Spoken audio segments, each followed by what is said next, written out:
Hello student, success coaching classes में आपका स्वागत है। यदि आप चैनल में पहली बार आए हैं तो चैनल को सब्सक्राइब कर ले और बेल आइकन को ऑल में प्रेस कर ले ताकि आने वाले सभी वीडियो को नोटिफिकेशन टाइम पर मिल जाए।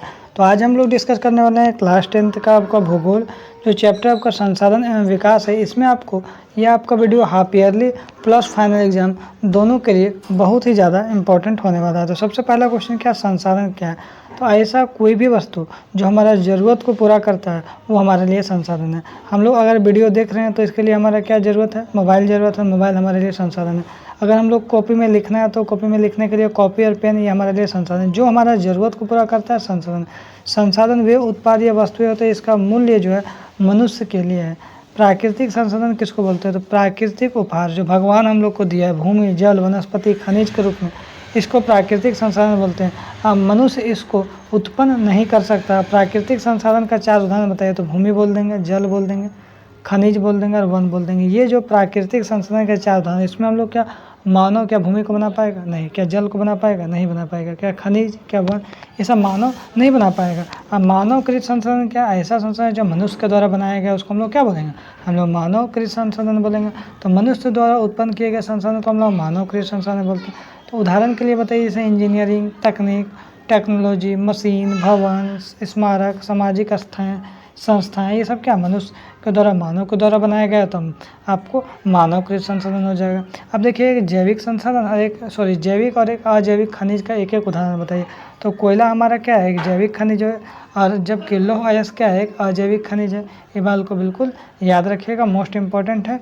नवीकरण संसाधन क्या है? ऐसा कोई भी संसाधन जिसका हम लोग प्रयोग बार बार कर सकते हैं, जो कभी भी समाप्त नहीं होता है, कभी ख़त्म नहीं होता, तो उसको हम लोग क्या बोलते हैं? नवीकरण संसाधन बोलते हैं। जैसे आपका सूरज की रोशनी हो गया, हमारा पानी हो गया, जल हो गया, तो उसी को हम लोग नवीकरण संसाधन बोलते हैं।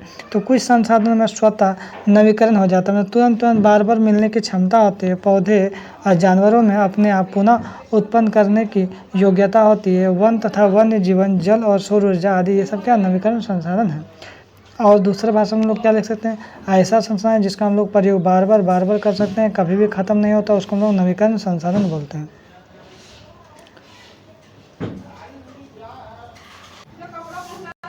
अब देखिए, अनवीकरण संसाधन क्या? ऐसा संसाधन जो एक बार उपयोग करने के बाद समाप्त हो जाएगा, उसको बनने में बहुत ज़्यादा लंबा समय लगेगा, तो वैसे संसाधन को अनवीकरण संसाधन बोलते हैं। ठीक है।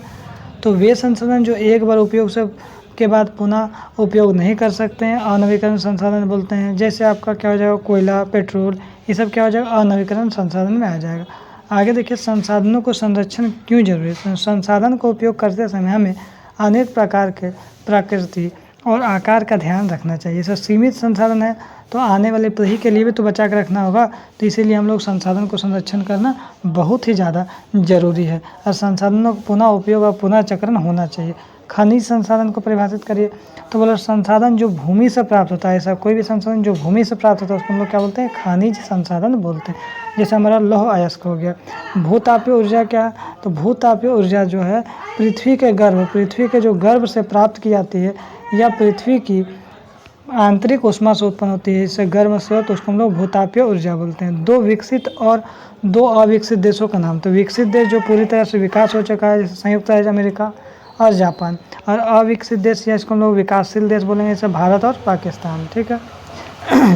अब भूमि शब्द से आप क्या समझते हैं? तो भूमि क्या? भूपृष्ठ का ठोस भाग भूमि कहलाता है। इसे मृदा या धरातल भी कहा जाता है। यह कृषि के लिए सबसे ज़्यादा उपयोगी होता है।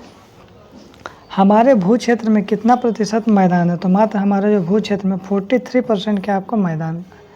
आगे देखिए, अगर बोला जो भूमि का कितने प्रतिशत भाग पर्वतीय है, तो लगभग 30% जो भाग पर्वतीय है। यह वन उत्पाद, वन्य जीवन तथा सुंदर दृश्य प्रदान करता है। प्रतिभूमि किसको बोलते हैं? तो याद रखिएगा, प्रतिभूमि वह सीमांत भूमि है जिस पर प्रति वर्ष कृषि नहीं की जाती है, या 1 या 2 वर्ष के लिए खाली छोड़ दिया जाता है ताकि मृदा उपजाऊ हो सके, उसी को हम लोग क्या बोलते हैं? प्रतिभूमि बोलते हैं।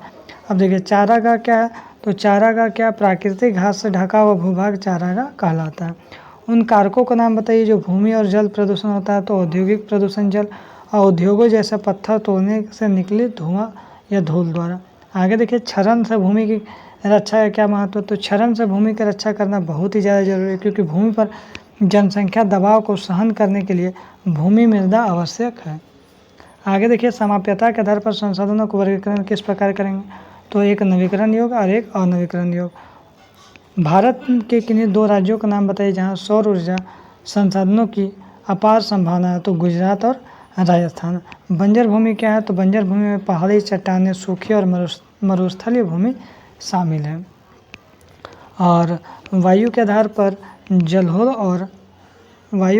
जलोढ़ मृदा को किस प्रकार वर्गीकृत किया जाता है, तो 2 प्रकार में बांटा जाता है, एक खादर और एक बांगर। ठीक है, उसके बाद लॉन्ग क्वेश्चन का फिर आएगा। तो यदि आपको वीडियो हमारा अच्छा लगे तो लाइक शेयर एंड सब्सक्राइब जरूर करें। फिर मिलते हैं नेक्स्ट वीडियो में। Thank you.